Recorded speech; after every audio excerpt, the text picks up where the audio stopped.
Although 2021 would be a challenging year for gas production in Trinidad and Tobago, Energy Minister Franklin Khan is optimistic about the next few years. Speaking during a presentation of this country's 2019 audit of gas reserves and resources, he notes that a number of major projects are due to come on stream in 2022. Sunil Lalla reports. As the nation is aware, 2021 will be a challenging year for gas production. Currently, we average just around 3.2 TCF per day. Energy Minister Franklin Khan highlighting the calm before the storm, noting that despite the fact that gas production may be low this year, major projects are due to begin even as early as the latter part of 2021.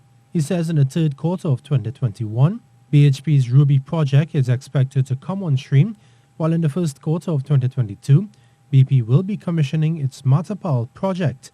He mentions even larger projects in the latter part of next year. Later in 2022, at the end of quarter 2, the Cassia C compression project will come on stream. That has an additional capacity of 300 million standard cubic feet per day. Also in Q1 and Q2 2022, Shell will be commissioning its Colibri and Barracuda projects that cumulatively would have a capacity of an additional 450 million cubic feet per day. Meanwhile, Minister Khan adds that Shell's long-awaited Manatee project is also on the cards.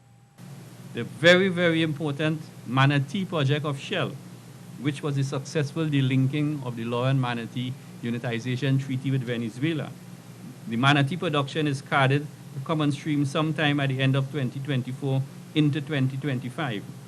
That has a capacity that could range from a low of 350 million cubic feet per day to 700 million cubic feet per day.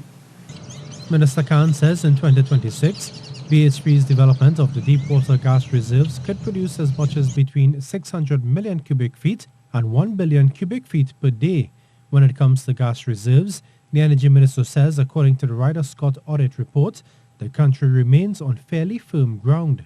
During the audit presentation, Executive Vice President Herman Acuna from the Ryder Scott Company noted an increase in reserves from 2018 to 2019, which represents a reserve replacement of 13%.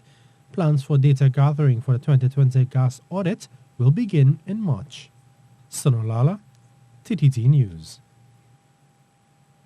Energy Minister Franklin Khan is defending the granting of a new license to Heritage Petroleum for exploration and production in its offshore acreage.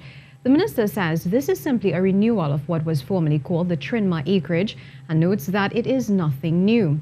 Under the terms of the agreement, government will benefit from payments made by Heritage over the 6-year life of the contract, amounting close to $100 million. Mr. Khan says this agreement essentially gives Heritage security of tenure for the next 25 years and gives them the green light to proceed to optimize production from existing fields and explore for new energy and oil reserves in the Gulf of Paria.